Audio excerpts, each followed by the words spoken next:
नमस्कार। हमारा गांधी युग टॉपिक चल रहा था और जो बात मैं अफ्रीका की कर रहा था पिछले वीडियो में, तो अफ्रीका में गांधी जी के साथ वो जो प्रिटोरिया डरबन ट्रेन में जो उनके साथ हुआ, उसके बाद गांधी जी ने अब उस सरकार के खिलाफ काम करने के लिए योजना बनी। उनके लिए 1894 में गांधी जी ने नटाल कांग्रेस की स्थापना की। वहां तो ये एग्जाम में आ सकता है कि नटाल कांग्रेस की स्थापना कब हुई। ये नटाल कांग्रेस की स्थापना 1894 में हुई। किसने की? गांधी जी ने की। कब हुई? 1894 में। कहाँ की? अफ्रीका में की। कहाँ की? अफ्रीका। अफ्रीका में उन्होंने समाचार पत्रों के माध्यम से, जैसे एक समाचार पत्र है Indian opinion. Indian opinion Indian opinion जो समाचार पत्र था, उसमें भी ये खबरें प्रकाशित की। सरकार को जगाने के लिए खबरें प्रकाशित की। उसके अलावा उन्होंने खुद एक किताब लिखी, हिंद स्वराज। हिंद स्वराज एक किताब लिखी। उस किताब में उन्होंने कहा था कि एक साल तक अगर अंग्रेजों का साथ नहीं दे तो अंग्रेज हैं इस देश को छोड़ के चले जाएंगे। लेकिन ये काम गांधी जी ने 1909 में ये पुस्तक लिखी है, हिंद स्वराज। कब लिखी? 1909 में। लेकिन गांधी जी ने इसका प्रयोग किया 1920 में, जब भारत के अंदर जब गांधी जी आए थे और भारत छोड़ो आंदोलन, असहयोग आंदोलन यहाँ पर प्रारंभ किया था गांधी जी। यहाँ पर वहां अफ्रीका बहुत लोकप्रिय हो गए। गांधी जी ने सबसे पहले जो सत्याग्रह किया वो कहाँ किया? अफ्रीका में किया। तो गांधी जी ने एक बार अपने मीटिंग में भी कहा था कि Gandhi was born in India but Gandhi was made in Africa. Gandhi ji का जन्म तो भारत में हुआ है, गांधी जी की जन्मस्थली भारत है, लेकिन गांधी जी को गांधी बनाया वो अफ्रीका ने बनाया। अगर गांधी जी अफ्रीका नहीं जाते तो गांधी जी का नाम आज हम नहीं लेते, ये गांधी युग अभी ये नहीं होता। ठीक है। आवश्यकता आविष्कार की जननी होती है।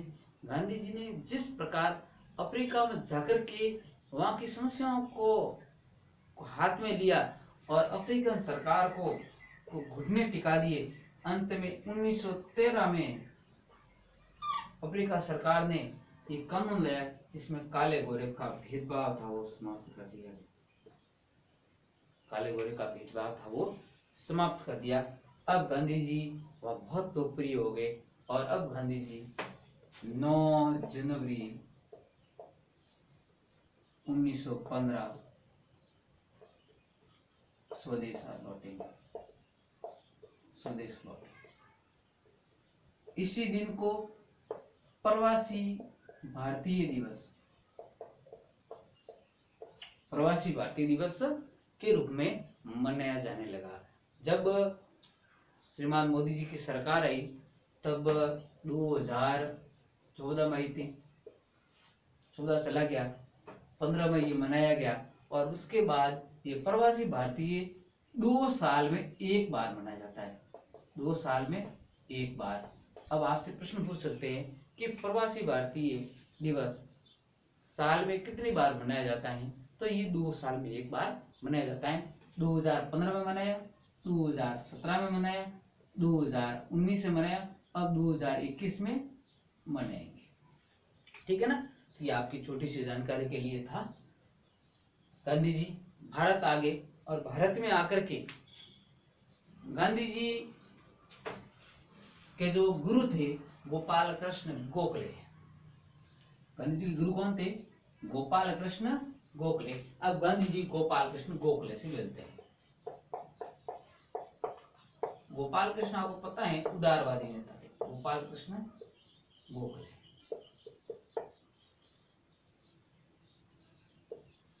एक कैसे नेता? उदारवादी। जब गांधी जी इस देश भारत में आए, नए नए भारत में थे, भारत में अभी तक उन्होंने ऐसा कुछ देखा नहीं था, क्योंकि बड़ी धनवान फैमिली से थे, अफ्रीका में जाकर ऐसा किया, फिर यह भारत आए। तो भारत में आकर सबसे पहले जब गोपाल कृष्ण गोखले के पास गए कि मुझे इस देश में कुछ करना है, तो गोपाल कृष्ण गोखले ने एक बात कही थी कि कान खुले रखो, कान खुले रखो। ये गुरु मंत्र था, कान खुले रखो और मुंह बंद रखो। ज्यादा समय के लिए नहीं, कुछ समय के लिए कान खुले रखो और मुंह बंद रखो। और मुंह बंद रखना है और कान खुले रखो, और लगभग 2 या 3 साल तक आप ऐसा करो। उसके बाद आप राजनीति में पारंगत हो जाओगे। वैसे गोपाल कृष्ण गोखले को पता था कि इस बंदे में काबिलियत है, इस बंदे में ने ही अफ्रीकन सरकार को घुटने टिकाए हैं। सबसे पहले ये कहा, कान तो खुली रखो, मुंह बंद रखो, बस कुछ नहीं करना, आप सुनते रहो। अब गांधी जी ने साबरमती के किनारे गुजरात में एक आश्रम की स्थापना की, और समाचार पत्र पढ़ते, खुद प्रत्यक्ष रूप से कहीं जाते, जो किसानों की समस्या है और लोगों की समस्या है उससे वो अवगत होते। अब आता है समय 1917 का। राजकुमार शुक्ल, इनका एक मित्र हुआ करता था बिहार का, डॉक्टर राजेंद्र प्रसाद, बहुत अच्छे मित्र थे, भारत के प्रथम राष्ट्रपति भी बने थे डॉक्टर राजेंद्र प्रसाद। ये भी एक वकील थे। उस समय यूपी के चंपारण में, बिहार के चंपारण में, बिहार चंपारण में एक तीन कटिया पद्धति चल रही। 3 कटिया पद्धति क्या होती है? 3/20 भाग पर नील की खेती, नील की खेती को अनिवार्य कर दी। नील क्या है? नील एक प्रकार का पौधा है जिससे रंग बनाया जाता है, जिससे रंग बनाए, एक प्रकार का मेहंदी। कोई बात नहीं, ऐसा तो है, कोई बात नहीं, लेकिन जो नील है इसको खरीदारी व्यापारी कौन थे? व्यापारी अंग्रेजी थे। व्यापारी कौन थे? अंग्रेज। भाव क्या देते थे? कम भाव देते थे, कम भाव देते थे, अंग्रेजी व्यापारी थे। इस वजह से लोग बहुत परेशान थे। और 3/20 भाग भी जमीन की उपजाऊ भाग, आपको जो ये जमीन है इस भाग का 3/20 भाग ये है, ये जो उपजाऊ भाग है इस भाग पर नील की खेती करनी पड़ेगी।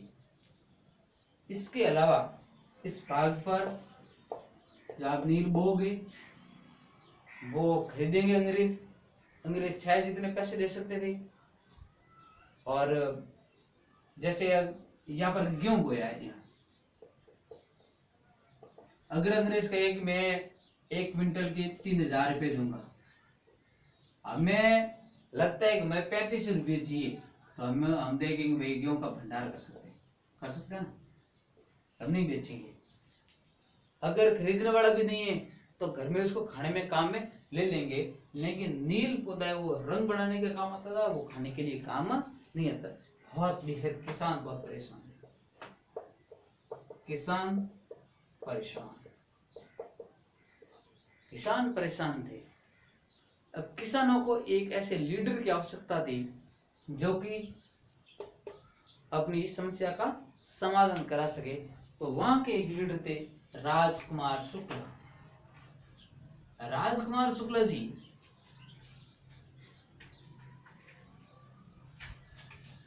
राजेंद्र प्रसाद के पास गए।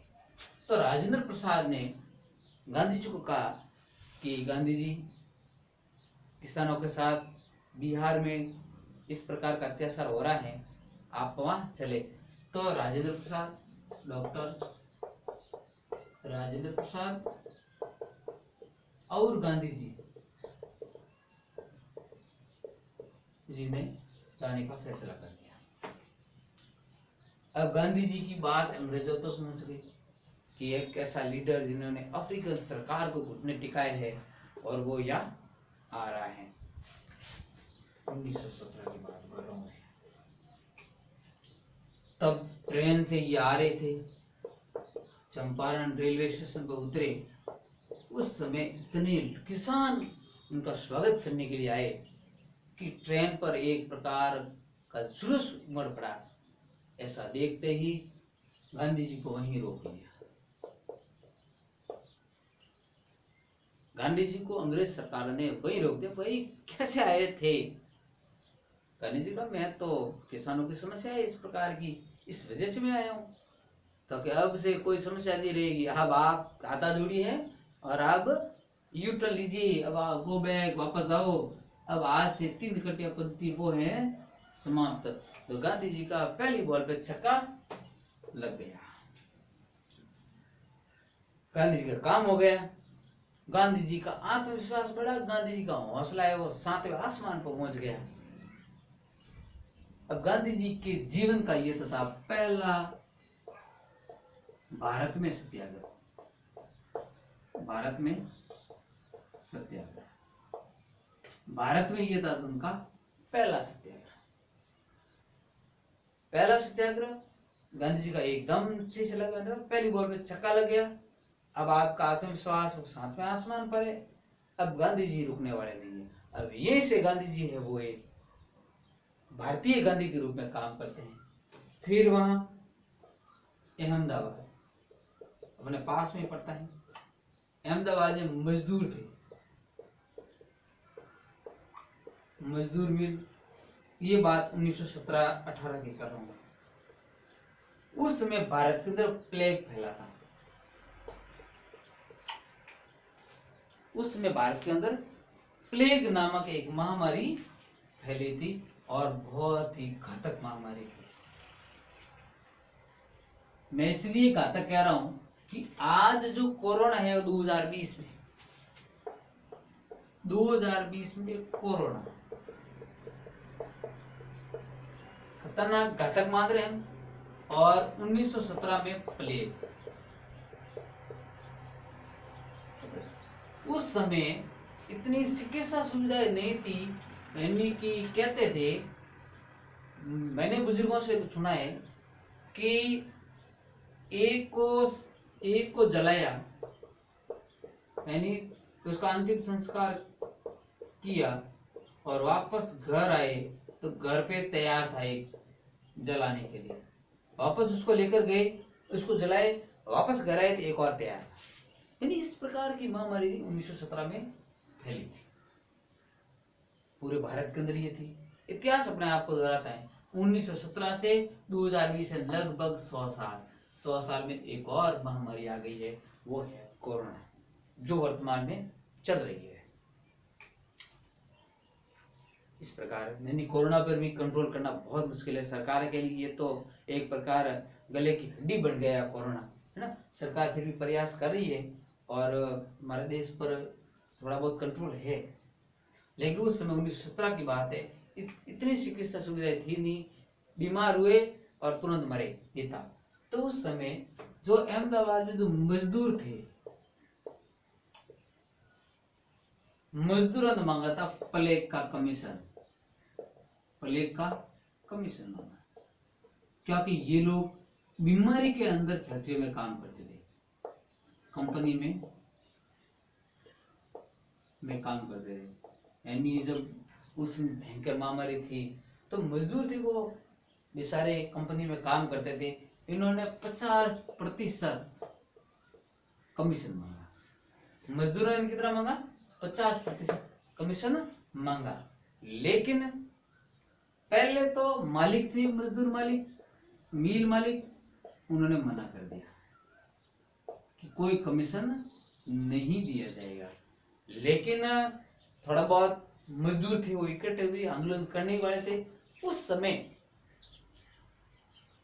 उन्होंने मजदूरों के जो शेठ थे उन्होंने 20% कमीशन देने का प्रस्ताव दिया कि हम आपको 20% कमीशन दे देंगे, लेकिन किसान थे वो 50% पर अड़े हुए थे। तब वहां पर गांधी जाते हैं, तब वहां पर गांधी जी जाते हैं, और गांधी जी जाते हैं, दोनों की बातें सुनते हैं, इनकी भी बातें सुनते हैं, इनकी सुनते हैं, और 20 का रास्ता 35% कमीशन है वो दिलवा देते हैं। ये तो था गांधी जी की दूसरी सफलता। गांधी जी को एक के बाद एक सफलता मिल रही है। उस समय रविंद्रनाथ टैगोर,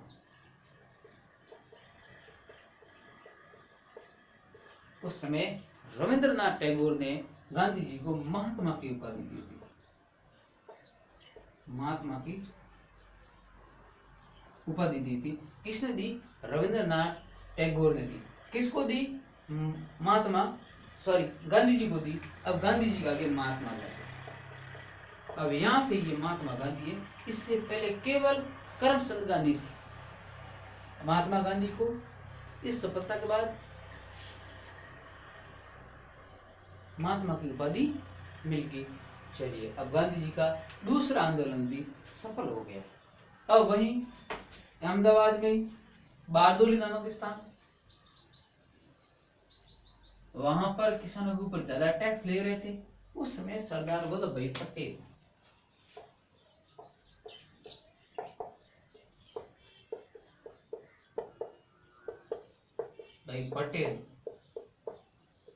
के कहने पर गांधी जी वहां जाते हैं। गांधी जी वहां जाते हैं और वहां जाकर के जो ये सरदार वल्लभ भाई पटेल को सरदार ऑफ बारदोली की परिभाषा है, सरदार ऑफ बारदोली की उपाधि देते। वैसे गांधी जी ये सरदार पटेल है ना, वो पटेल जाति से थे। सरदार क्या है इनकी उपाधि है। किसने दी? गांधी जी ने दी। किसने दिए? गांधी जी ने दिए। क्या कहा? Sardar of Bardoli, Sardar of Bardoli. उसके बाद गांधी जी की बात है वो सरकार ने मान ली, सरकार ने मान ली।